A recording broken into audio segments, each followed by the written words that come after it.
सत्य क्या है? सत्य ये है कि हम सब एक ही मूल तत्व का विस्तार है। अनेक दिखाई पड़ने पर भी हम सब एक बहुत बड़ी माला के मनके के जैसे हैं। साधारण आंखों से देखने पर ऐसा लगता है कि मैं अलग हूँ और दूसरे भी अलग अलग हैं।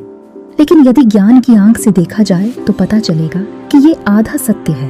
पूरा सत्य यह है कि हम अनेक होते हुए भी एक ही हैं। सांसारिक आंखों से हमें अनेकता दिखाई देती है और ज्ञान की आंख से एक दिखाई पड़ती है। हम सब उस वृक्ष की तरह हैं जो मूल में एक है और शाखाओं पर अनेक। हम सबका का उद्देश्य भी एक ही है, वो है अपने इच्छित सुखों की निरंतर प्राप्ति। व्यक्तिगत सुख सबके भिन्न भिन्न होते हैं। सबकी पसंद नापसंद भी भिन्न भिन्न होती है। सबकी प्रवृत्तियां भिन्न होती हैं। एक ही वस्तु से किसी को सुख और किसी को दुख हो सकता है।